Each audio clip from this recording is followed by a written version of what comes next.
ये जो राष्ट्रीय पार्टी है ना, जिन्होंने उत्तराखंड राज्य लेने के लिए कोई लड़ाई नहीं लड़ी थी, उन्होंने कब्जा कर लिया। 10 साल भाजपा के रहे, उससे पहले भी कांग्रेस के रहे, कौन सा उन्होंने कद्दू में तीर मारा। उत्तराखंड की सबसे बड़ी समस्या क्या है? युवा धामी से ही नहीं, पूरे मोदी से नाराज हो गया। सरकारी अस्पताल तुम्हारे पास एक है जिसमें तुम मंत्रियों का इलाज हो जाए।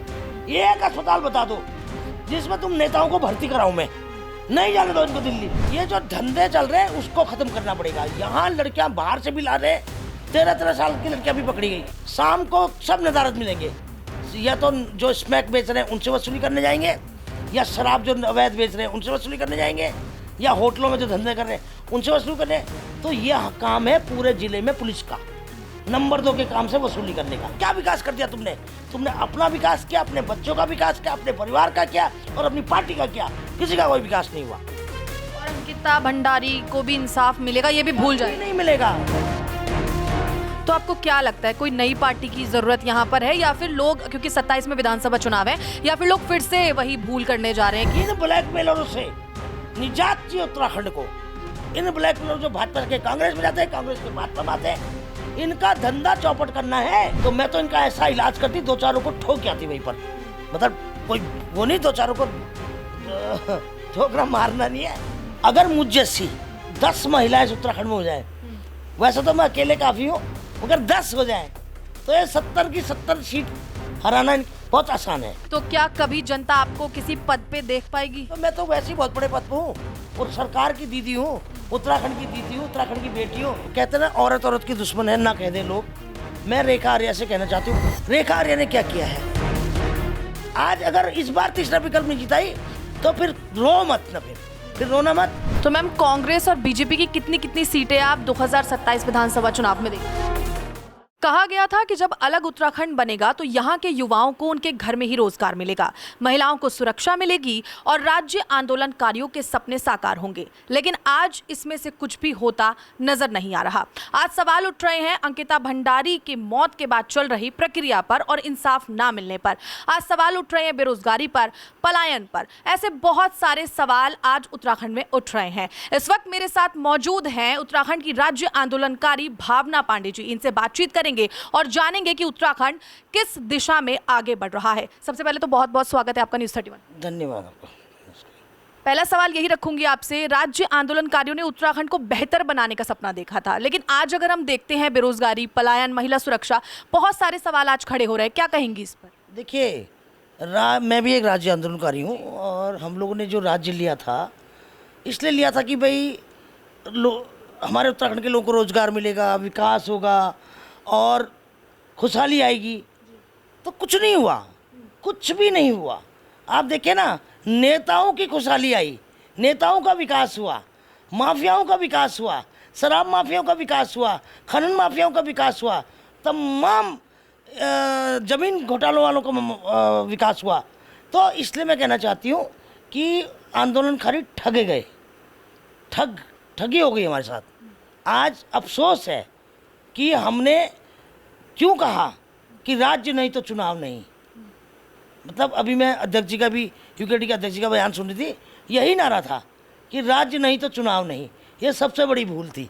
तो इसलिए कहना चाहते हैं कि भाई हम सारे आंदोलनकारी आज भी उसी पान के खुमचे में हैं, आज भी झोला लटकाए घूम रहे हैं। आंदोलनकारी को कोई सम्मान नहीं, और जितने आंदोलनकारी बने सब नकली, सब भाजपा और कांग्रेस के चेले चपाटे, सब जो पेंशन ले रहे हैं। असली आंदोलनकारी हम हैं। मेरे पास आंदोलनकारी, मुझे पेंशन नहीं चाहिए। मुझे रोज लोग कहते हैं नकली है, नकली है। मुझे अभी तक आंदोलनकारी का वो नहीं मिला। तो बहुत ऐसे लोग हैं, अभी 500-600 लोग, जिनको आंदोलनकारियों का वो नहीं मिला, कार्ड नहीं मिला। और इसी तरह मैं कहना चाहती हूँ, इस उत्तराखंड में ये जो राष्ट्रीय पार्टी है ना, जिन्होंने उत्तराखंड राज्य लेने के लिए कोई लड़ाई नहीं लड़ी थी, उन्होंने कब्जा कर लिया। तो कब्जा कर लिया। अब इन लोगों से कब्जा छुड़ाने के लिए बहुत बड़े बरगद के पेड़ हैं। अब इस बरगद के पेड़ में जब तक एक पेड़ इनके बीच से खड़ा होकर इनसे बड़ा नहीं बनेगा, तब तक इस उत्तराखंड का कुछ नहीं हो सकता।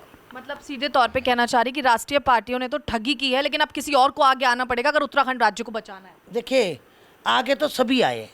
उत्तराखंड क्रांति दल ने लड़ाई लड़ी, मैं उस वक्त कांग्रेस में थी, हमने भी लड़ी, किशोर उपाध्याय ने भी लड़ी, बहुत सारी सत्ताएं और थी, उन्होंने भी लड़ी। इंडिविजुअल जो थे उन्होंने भी लड़ा। मगर क्या हुआ कि अभी पार्टियां बनी, स्वाभिमान मोर्चा बना, उससे पहले रक्षा मोर्चा बना, उससे पहले यूकेडी बना। जब बनते हैं तो लोग तोड़ देते हैं लोग। अभी स्वाभिमान मोर्चा भी तोड़ दिया, ये बीजेपी के खुद आरएसएस के लोग घुसकर दलाल लोग घुसकर पार्टियां तोड़ देते हैं। अभी यूकेडी थोड़ा बढ़ रही थी, यूकेडी में टुकड़े टुकड़े करा दिए। तो इसलिए बहुत बुरा हाल है इन राष्ट्रीय पार्टियों से मुकाबला करने के लिए। अगर मुझ जैसी 10 महिलाएं उत्तराखंड में हो जाए, वैसे तो मैं अकेले काफ़ी हूँ, मगर 10 हो जाए तो ये 70 की 70 सीट हराना इनके लिए बहुत आसान है। तो इसलिए ऐसा नहीं है। कभी तो देखिए, आप तमिलनाडु में देखिए ना, विजय थालापति 2009 में 8 और 9 में एमएलए की टिकट मांगने आया था। तो राहुल गांधी ने उससे कहा कि जा चुनाव लड़के आ, अपने आप को साबित कर। तो उसने ऐसा साबित किया, राहुल जी के 5 विधायक, उसके 108। तो सोचिए ना। तो ऐसे ही थलापति विजय जैसे लोग मैं निकाल रही हूँ हर विधानसभा से, खोज रही हूँ, और बनना पड़ेगा।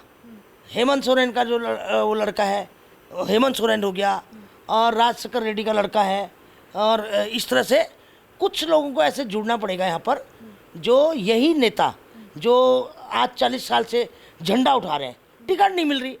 अरे तुम एक विधानसभा में 7,000, 5,000, 7,000 पार्टी का वोट है भाई, 10,000 तो कैंडिडेट का होता है, और बाकी हवाई होते हैं, जो जिसकी लहर होती है उसको वोट देते हैं। तो कहने का मतलब कि कैंडिडेटों को खुद में विश्वास, अपने आप पे विश्वास करना पड़ेगा, जो भी कैंडिडेट खड़े हो रहे हैं।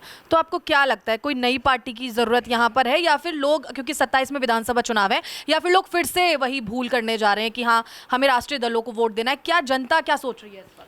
देखिए 2021-22 में मैंने पार्टी बनाई थी, उस वक्त 10-12 कैंडिडेट तय भी कर लिए थे। इन्होंने रातों रात सबको टिकट दे दी। अब मुझे 2 दिन का टाइम मैं कहाँ से ढूंढती पर कैंडिडेट लेने के लिए, नॉमिनेशन का 1 दिन बचा था। तो वो गलती मैं इस बार नहीं कर रही हूँ। अब हुआ क्या, 2024 में फिर मैंने लोकसभा का प्रयास किया, तो वहाँ त्रिवेंद्र भाई आ गए, तो कोई फ़ायदा नहीं था, क्योंकि इसलिए भाई जो 2 में से 1 ही लड़ता। तो मैंने त्रिवेंद्र सिंह रावत जी को समर्थन किया एज ए इंसानियत, कोई पार्टी को नहीं किया, कि वो मेरे बहुत पुराने भाई की तरह हैं। अब मैं बताना चाह रही हूँ कि इस वक्त कई लोगों ने मुझसे संपर्क किया। जैसे एक, जब बीजेपी की सरकार बनी, ईडी, सीबीआई, अलाना, डरा धमका केस करके सारे कांग्रेसियों को लोकसभा में बीजेपी में ले आए। अब कैंडिडेट इनके पास 3-3, 4-4 हैं बीजेपी के पास, देना एक कोई है। अब वो कांग्रेस में वापस जा नहीं सकते, क्योंकि उन्होंने लोकसभा धोखा दे रखा है। अब उनके साथ दिक्कत ये आ रही कि भाई न तो भाजपा दे रही टिकट, न कांग्रेस दे रही है। तो अब उन लोगों ने, कई लोगों ने मुझसे संपर्क किया कि आप ही इस उत्तराखंड का कुछ कर सकते हो। मतलब वो कैसे? बोले एक संगठन बनाइए। तो मैंने जो पुरानी मेरी पार्टी ख़त्म हो गई थी, तो वो तो मैंने साइड कर दी। उसके बाद मैंने एक नया संगठन, उत्तराखंड उदय पार्टी, 3-4 नाम दिए हैं, और मैंने प्रायोरिटी मांगी है कि वो उत्तराखंड उदय पार्टी, यानी कि उत्तराखंड का उदय करने के लिए एक पार्टी का संगठन, जो जितने हमारे नेता हैं सेकंड लीड के, जिसमें मंत्री भी रहे हैं, विधायक भी रहे हैं, कई कांग्रेस बीजेपी से सेकंड नंबर पर आए हैं, तो सारे सेकंड नंबर को ले रही हूँ मैं, जितने सेकंड नंबर आए हैं, और जो निर्दलीय तैयारी कर रहे हैं। तो मैंने उनको बोला भाई, अंत में एक संगठन जब तक नहीं होगा तो लोग विश्वास नहीं करते। फिर लोग कहते हैं यार या तो कांग्रेस को वोट दे दो, भाजपा। तो अगर आपको भाजपा और कांग्रेस से अगर मुकाबला करना, तो 70 आदमी खड़े होने पड़ेंगे विधानसभा में, हर विधानसभा में। तो मैं प्रयास कर रही हूँ। मेरा 30 का सोच था, अब जैसे माहौल बन रहा है तो हो सकता है 70 हम लड़ा दें, और बहुत अच्छा होगा। इस बार देखिए ना, बहुत वैक्यूम है। कांग्रेस पहाड़ों में इन्होंने ख़त्म कर रखी है। 10 साल से बेचारे कोई काम नहीं, या विधायकों के काम नहीं होते, तो जो विधायक नहीं है 10 साल से, उनके क्षेत्र में लोग नाराज़ हैं। कांग्रेस का वैसे भी इन्होंने गद्दू मियाँ, हरदा मियाँ, उनको मुसलमानों की पार्टी बना दिया। तो पहाड़ों में दिमाग से वो उतार नहीं पा रहे लोग, और हमको फंसा दिया सबको धार्मिक भावना में, राम के नाम पर, मोदी के नाम पर, ईवीएम के नाम पर। तो हम उस धर्म के कीड़े से, उससे निकल नहीं पा रहे हैं। तो वो एक दिमाग में जो बैठा है, इसलिए क्षेत्रीय पार्टी को तो कुछ कह ही नहीं सकते ये, तो मुझे थोड़ी कोई वो बना देंगे, बाजी थोड़ी बना देंगे। भाई मैं भावना पांडे हूँ, पांडे ही रहूँगी, बेगम तो बनाएंगे नहीं ना बाजी बनाएंगे। तो कहने का मतलब ये है कि इसलिए क्षेत्रीय पार्टी होना जरूरी है। और यूकेडी के साथ मेरी अच्छी भावना है, मगर यूकेडी के साथ थोड़ा समस्या मेरे साथ ये आती है, आपस में लड़ मरते हैं। कोई अच्छा कैंडिडेट, जैसे मैंने अभी कई कैंडिडेटों से कहा कि भाई यूकेडी क्यों नहीं लड़ते, बोले यूकेडी में संगठन नहीं है और नेता जो है सीनियर लीडर ने एक तो बहुत बुजुर्ग हो गए और जो सेकंड लाइन है उनके नेताओं की, वो नेता आपस में लड़ मरते हैं। तो इसलिए ऐसा संगठन यूकेडी, मैं मेरी मदद करूंगी मैं उनको, ऐसा नहीं है, मेरी भावना है, हमारे साथ की आंदोलनकारी पार्टी है। हाँ ये ज़रूर है कि संगठन जो बन रहा है वो सारे टॉप क्लास टॉप लोगों का संगठन बन रहा है, क्योंकि इस उत्तराखंड में 700 लोग टिकट मांग रहे हैं। 700 लोग, भाजपा और कांग्रेस का मिलाएंगे तो 700-800 लोग टिकट मांग रहे हैं, तैयारी कर रहे हैं। तो देंगे तो 140 कोई, अगर दोनों पार्टी भी देंगी तो बाकी तो इतने अच्छे कैंडिडेट हैं, क्योंकि इतने तो नेता ही हैं। 70 बीजेपी में, कोई अपने चेले को चाहता है, कोई किसी को चाहता है। जो 7-8 नेता हैं, हर आदमी अपने बेटे को चाहता है, कोई बेटी को चाहता है, कोई दामाद को चाहता है, कोई गर्लफ्रेंड को चाहता है, कोई बहू को चाहता है। हाँ इन पार्टियों में यह हाल है, कोई भतीजे को चाहता है, कोई भाई को, कोई बेटी। इन नेताओं ने तो कब्जा कर रखा ना। इस नेताओं ने इस उत्तराखंड के को अपनी इंडस्ट्री समझ लिया कि मेरे बाद मेरा लड़का संभालेगा। ऐसा थोड़ी होता है। जो बेचारे 50-50 साल से राजनीति कर रहे हैं, वो तुम्हारे तुम पहले तो 50 साल तक सीट नहीं छोड़ते, 30 साल तक, उसके बाद तुम्हारा बेटा तैयार हो जाता है, फिर तुम्हारी बहुएं तैयार हो जाती है। तो ये सब बहुत गलत है इस उत्तराखंड में। तो इसलिए इस वक्त तीसरा विकल्प आएगा और गुरिल्ला वॉर की तरह करेगा। आपने गुरिल्ला वॉर सुना होगा? बिल्कुल, बस ऐसा वॉर होगा इस बार, गुरिल्ला वॉर। तो मतलब क्या राष्ट्रीय पार्टी को डरने की जरूरत पड़ जाएगी इस बार इलेक्शन में? अरे मैडम आप देखते रहिए, सितंबर अक्टूबर में मैंने बताया ना, कल डमरू की तरह नाचेंगे, कहते हैं बाबा केदार के डमरू में नाचेंगे ये। तो इसलिए अवश्य अच्छा होगा, क्योंकि कांग्रेस पहाड़ पे कमज़ोर है, मजबूरी है लोगों को वोट देना, फिर भाजपा ही आ जाती है। और भाजपा का इतना बुरा हाल है पूरे देश लेवल पे। देखिए पहले तो हम स्टेट पे नाराज़ हैं। स्टेट में नाराज़ इसलिए हैं कि भाई धामी से कोई खुश नहीं, यहाँ खनन माफिया, शराब माफिया, तमाम गड्ढे कर दिए इन्होंने, तमाम खेत खलिहान खोल के खेत कट गए। बाहर के लोगों को, हरियाणा के लोग आके यहाँ पर काम कर रहे हैं। आप बागेश्वर ले लो, जागेश्वर ले लो, आप यहाँ मेरे उत्तरकाशी ले लो, हरियाणा के लोगों को ठेका। अरे हमारा पहाड़ी क्या करेगा, हमारा उत्तराखंडी क्या करेगा? और चाहे रोड के ठेके हो, चाहे खनन के ठेके हो, चाहे खड़िया के ठेके हो, चाहे किसी भी तरह के पावर हाउस के हो, किसी भी पुल बनाने के हो, सब बाहर के लोग। और या फिर नेता भाजपा के, और जो औरतें हैं, इनकी गट्टू दीदियाँ हमारी हैं, उनके पतियों की कंपनियाँ हैं, और इनके पास जितनी महिलाएं हैं, या तो इनके होटल होंगे, या इनके बार होंगी, और या इनके ठेके होंगे। आए दिन लोग पुल टूट रहे, देखो गड्ढे बढ़ गए। तो इसलिए भाजपा से लोग नाराज हैं, एक कारण। दूसरा कारण पेपर लीक, और आए दिन पेपर लीक हो रहे हैं, और उसके बाद इससे बहुत नाराज है। इस समय युवा बहुत नाराज है। युवा धामी से ही नहीं, पूरे मोदी से नाराज हो गया बेरोजगारी के ऊपर। और जितनी नौकरियां हैं तुम बाहर के लोगों को दे देते हो, बाहर के लोगों को देते हो, हमारा उत्तराखंडी करेगा क्या? आए दिन पलायन हो रहा है, बाहर जा रहे लोग, 40-50 लाख लोग तो बाहर हैं हमारे। कितना दुख लगता है, लोग यहाँ, बाहर के लोग यहाँ आ रहे हैं और हमारे लोग वहाँ जा रहे हैं। नौकरी क्या करें, बच्चे पालने हैं। तो इसी तरह जितने हैं हमारे उपनल वाले, वो नाराज, उन किसान इन्होंने क्या किया, सुप्रीम कोर्ट से जीत के आ गए।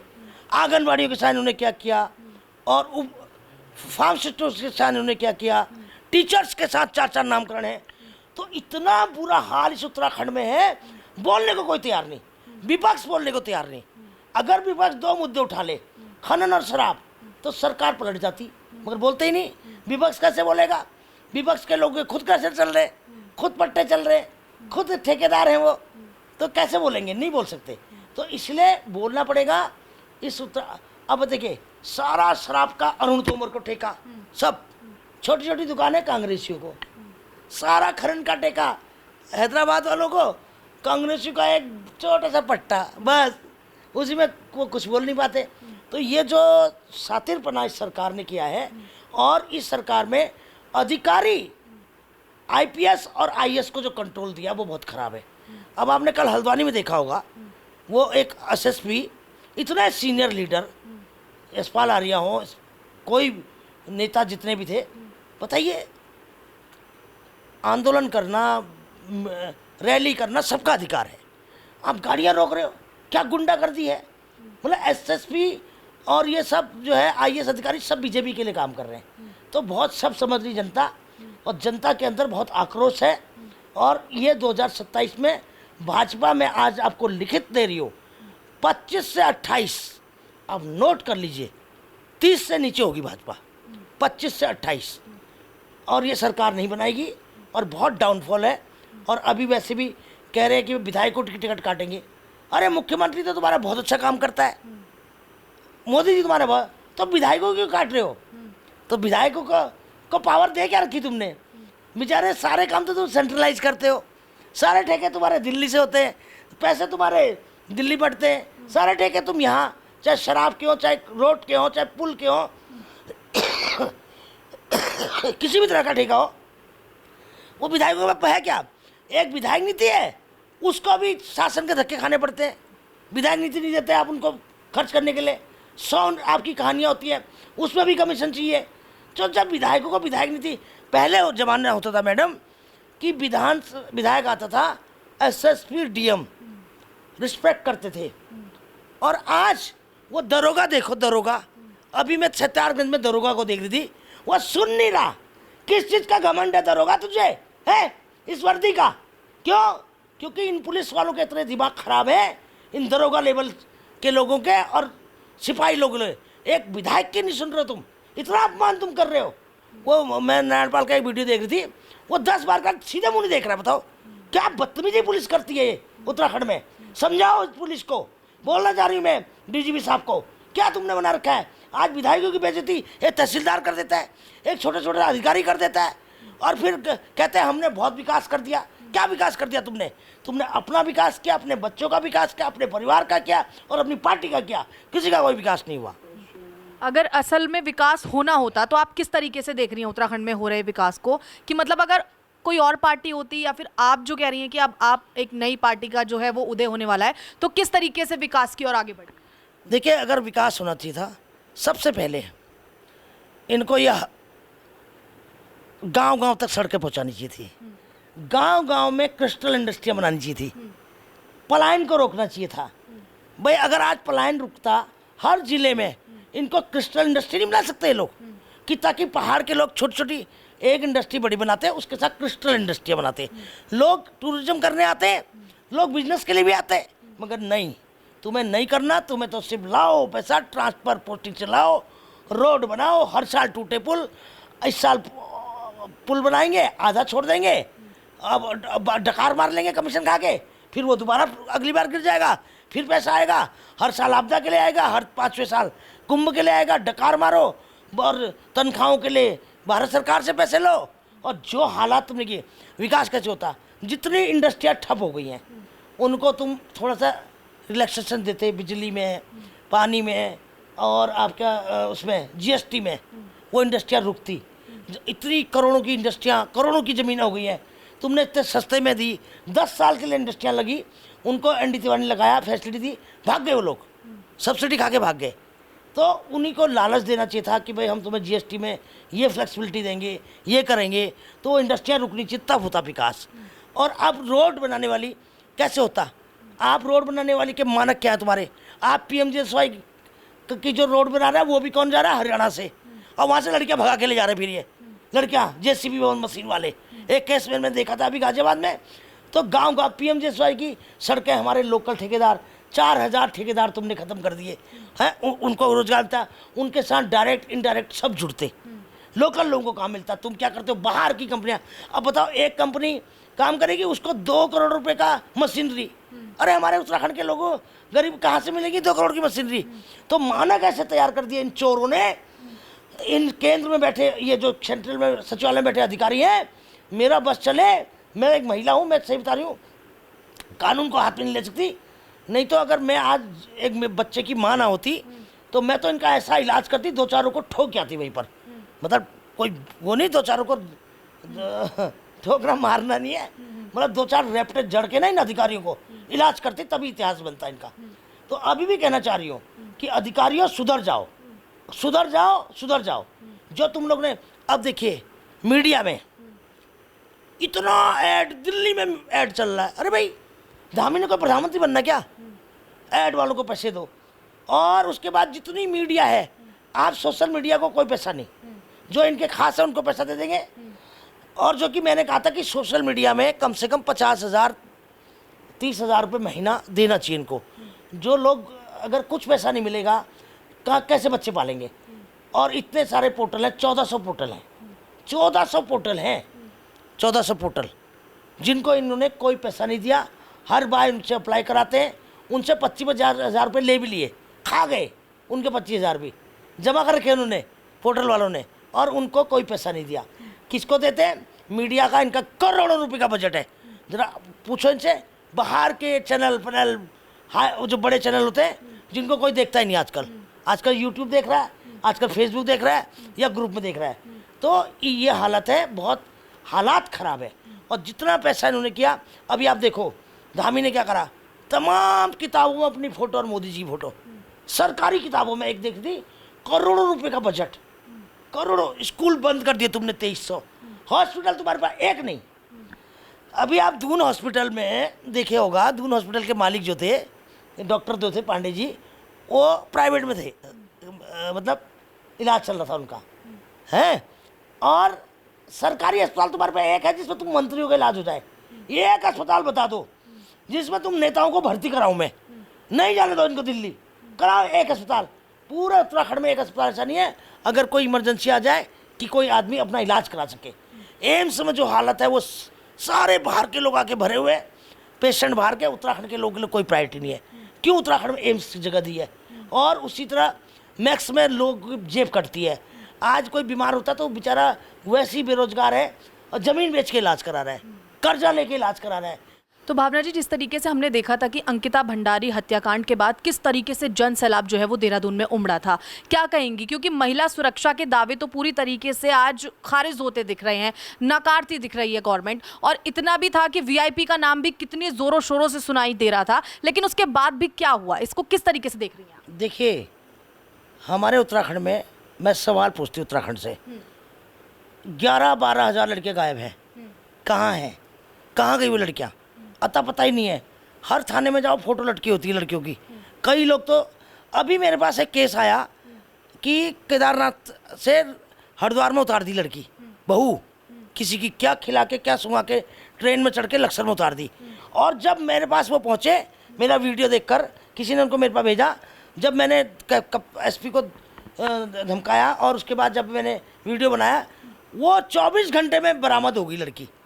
और उसके घर वालों को कह दिया कि ये भाजपा के खिलाफ है, भावना पांडे को मत बताना। वो दोबारा संपर्क करने नहीं आए, तो रातों रात कैसे मिल गई वो? फिर दिखाया उसको यहाँ।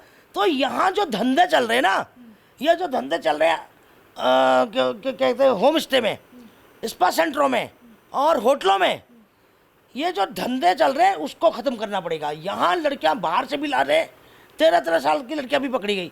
तो ये उत्तराखंड को तो इतना गंदा इन्होंने बना दिया है, इस देवभूमि को नाश कर दिया इन्होंने। कोई सुरक्षा नहीं है। अभी भी मैं अपनी किसी रिश्तेदार को बोल रही थी कि भैया शहर के रास्ते जाना, जंगल का रास्ता बीच में पड़े तो मत जाना। ये जो आजकल ऑटो और जो रेपिडो वगैरह है, अकेले मत जाना, इतनी असुरक्षा। पहले जंगलों में हम खुद ही साइकिल चला के चले जाते थे, तो 2 व्हीलर चला के चले जाते थे, गाड़ी लेके चले जाते थे, पैदल चलाते। तो आज घर से बाहर निकलते ही लड़कियां सुरक्षित नहीं है। तो ये हालत किसने बनाई?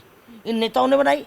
2012 के बाद कानून व्यवस्था, पुलिस वाले तो इनका काम कर रहे हैं ना, इनके एजेंटों का काम कर रहे हैं, पार्टी के लिए काम कर रहे हैं या वसूली कर रहे हैं।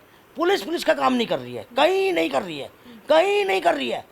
शाम को सब नदारत मिलेंगे, या तो जो स्मैक बेच रहे हैं उनसे वसूली करने जाएंगे, या शराब जो अवैध बेच रहे हैं उनसे वसूली करने जाएंगे, या होटलों में जो धंधे कर रहे हैं उनसे वसूली करने। तो ये काम है पूरे ज़िले में पुलिस का, नंबर 2 के काम से वसूली करने का। तो पुलिस कोई सिक्योरिटी नहीं कर रही, सब बेकाबू है, सब बेकाबू है। सिर्फ ये है कि डीजीपी क्या कर सकता है बेचारा, डीजीपी को कंट्रोल करना चाहिए, कप्तानों का कंट्रोल होना चाहिए, कप्तान एसपी का कंट्रोल होना चाहिए, और उससे नीचे जब सबको पैसे देने पड़ेंगे ऊपर तक, तो कहाँ से आएंगे पैसे? पैसे तो सिपाही वसूलेगा ना, पीछे थानेदारी वसूलेगा ना। तो ये हालत है, जब तक तुम नीचे से लेके ऊपर तक तुम पैसा लेना बंद नहीं करोगे तब तक ये काम नहीं करेंगे। ये महिला सुरक्षा जो है वो अब इनके बस की बात कहीं ना कहीं नजर नहीं आ रही है कि इनके बस की बात बिल्कुल नहीं आ रही है, नहीं कर सकते, और भाजपा सरकार ये सरकार कर ही नहीं सकती है। और अंकिता भंडारी को भी इंसाफ मिलेगा ये भी भूल जाए नहीं मिलेगा। सुनिए मेरी बात सुनिए, जब बीजेपी का वीआईपी है उस समय सारी दुनिया इकट्ठी हुई, और उसके बाद इन्होंने सिर्फ बेवकूफ़ बनाने के लिए सीबीआई जांच करी, वो भी अनिल जोशी के एप्लीकेशन पे। जब उत्तराखंड के मैंने एप्लीकेशन दी थी, मुझे बुलाया भी था किसी के माध्यम से धामी ने, मेरे को बुलाया नहीं फिर बाद में, और उसके बाद किसी दूसरे की एप्लीकेशन लेके नौटंकी नाटक करके वो पेंडिंग कर रखी है। कुछ नहीं होगा, कोई न्याय नहीं मिलेगा। अंकिता भंडारी भी इनको ले डूबेगा इस बार, इनको इस बार पेपर लीक भी ले डूबेगा, और जो बेरोजगारों के साथ जो पुलिस बर्बरता कर रही है, जो आए दिन पुलिस बदतमीजियाँ कर रही है उत्तराखंड के लोकल लोगों के साथ, वो भी इनको ले डूबेगा। और सबसे बड़ा इनको कारण ये है, जो उत्तराखंड में बाहर के लोगों का को संरक्षण देकर आपने फलने फूलने दिया माफियाओं को, वो इनको ले डूबेगा इस बार। तो क्या सोचे इस बार, कांग्रेस हो चाहे बीजेपी हो, राष्ट्रीय दल कितने ज्यादा मुकाबले में नजर आएंगे इस बार चुनाव? बिल्कुल नहीं करेंगे। कांग्रेस का भी वही हाल रहेगा और भाजपा के भी वही हाल है। 10 साल भाजपा के रहे, उससे पहले भी कांग्रेस के रहे, कौन सा उन्होंने कद्दू में तीर मारा? कुछ नहीं किया। उनकी आपसी लड़ाइयाँ इतनी होती हैं, रोज उनकी दिल्ली दौड़ होती है। नेता इतना घमंड इन नेताओं को है, सरकार गिरा देते हैं, भाजपा में मिल जाएंगे। इन ब्लैकमेलरों से निजात चाहिए उत्तराखंड को। इन ब्लैकमेलरों जो भाजपा के कांग्रेस में जाते हैं, कांग्रेस के भाजपा में आते हैं, इनका धंधा चौपट करना है। और आज आपके माध्यम से तमाम उत्तराखंड की महिलाओं से और युवाओं से आग्रह कर रही हूँ, जो कोई आपके यहाँ से निर्दलीय लड़े उसको जिताओ, जो कोई आपके यहाँ से तीसरे विकल्प में लड़े उसको जिताओ। ये दोनों राष्ट्रीय पार्टियों को बाहर करो, तभी हम लोग का उत्तराखंड का सोचता है। नहीं तो आने वाला टाइम जम्मू कश्मीर होगा, ये जम्मू कश्मीर। एक चीज़ और कि आंगनबाड़ी की आपने बात की थी, तो हम भी बहुत सारी रिपोर्ट्स देखते हैं जिसमें बहुत सारी कमियां खामियां आंगनबाड़ी में दिखती है। आंगनबाड़ी केंद्र के लिए क्या कहना चाहेंगे, आप किस तरीके से चला रहे हैं? देखो, मैं कहते ना औरत की दुश्मन है ना कह दे लोग। मैं रेखा आर्या से कहना चाहती हूँ, बहुत दिनों से मुझे लगातार 1 साल से लोग दबाव दे रहे हैं कि आप कुछ बोलिए। रेखा आर्या ने क्या किया है? हर साल तो पहले तो इनकी आंगनबाड़ियों का मानदेय बढ़ा दिया, कुछ नहीं बढ़ाया। अभी 5 महीने से उनको मानदेय नहीं दिया है। जो बेचारे दिन काम कर रही है, अपनी जेब से पैसा लगा रही है, तेल लगा रही है, और उनको पैसा 5 महीने से मानदेय नहीं दिया। और साड़ियाँ 10 सालों से 10 तरह की साड़ियाँ हर बार रंग बदलती है। अब एक साड़ी तुम 400 रुपये की दे रहे हो उनको, 400 रुपये की। ब्लाउज ही 500 रुपये में सिलता है आज की तारीख में। तो वो बेचारी एक कलर क्यों नहीं करते? क्यों इसलिए नहीं करते कि वो नहीं खरीदेंगी तो अगर नई वाली नहीं खरीदेंगी, इसलिए साड़ियों का रंग बदल दिया जाता है। 60 रुपये की साड़ी सूरत से आती है, यहाँ 400 रुपये में दी जा रही है उनको, 400 रुपये में। हर साल रंग क्यों बदल रहे हो तुम? सिर्फ कमीशन खोरी के लिए, सिर्फ कि ज़्यादा लोग खरीदें?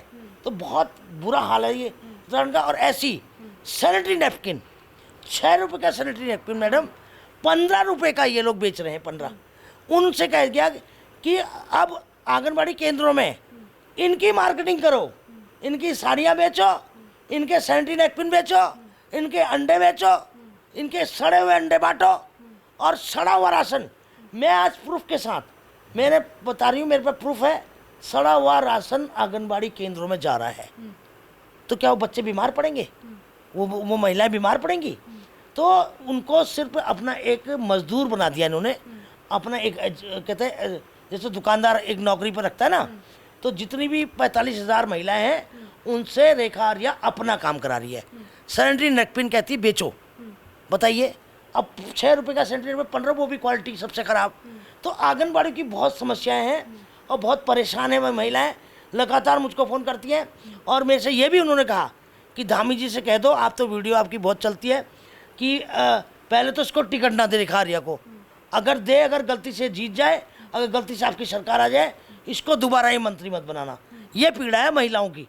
तो कहना चाहती हूँ रेखा जी, जरा देखिए, आप अंडे सड़े हुए अपने बरेली से मत मंगाइए, अभी आपने तमाम वीडियो देखे होंगे, ये सैनिटरी नैपकिन लो क्वालिटी का सैनिटरी नैपकिन है। अभी 3 महीने में 1-1 करोड़ रुपए एक आंगनबाड़ी केंद्र वसूली कर रहा है। क्या है ये? अरे वो तुम्हारे सैनिटरी नैपकिन बेचेंगे या तुम्हारा काम करेंगे या आम जनता का काम करेंगे? तो ये बहुत गलत है। बहुत सारे घोटाले और हैं। मैं ज़्यादा जिगर इसलिए नहीं करना चाहती क्योंकि फिर आप कहेंगे मेरे पीछे भी पड़ गई, ये भी तो चक्कर है ना। तो ये कुछ बातें मुझे इसलिए बोल कि मजबूर हूँ। सबने मुझे बोला है कि आप बोलिए इस पर, और आंगनबाड़ी को यही हाल करते हैं, आशाओं को यही हाल करते हैं, फार्मासिस्टों से का काम उनसे लेंगे, डॉक्टरों का काम उनसे लेंगे, सारे काम सब आंगनबाड़ियाँ। वो बेचारी एक औरतें मिली है, इस बार औरतें तुम्हें ऐसा वो देंगी ना, एक तो माएँ नाराज है जितनी कॉकरोच थी, और दूसरा आंगनबाड़ियाँ नाराज है, आशा नाराज है, फार्मासिस्ट की महिलाएं नाराज है, और बेरोजगारों की माएँ नाराज है। इस बार औरतें इनको इलाज करेंगी, इलाज। तो इस बार अच्छा खासा जवाब जो है वो उत्तराखंड की जनता देने वाली है। बिल्कुल बिल्कुल बिल्कुल बिल्कुल, इनको सोचा भी नहीं होगा इन्होंने।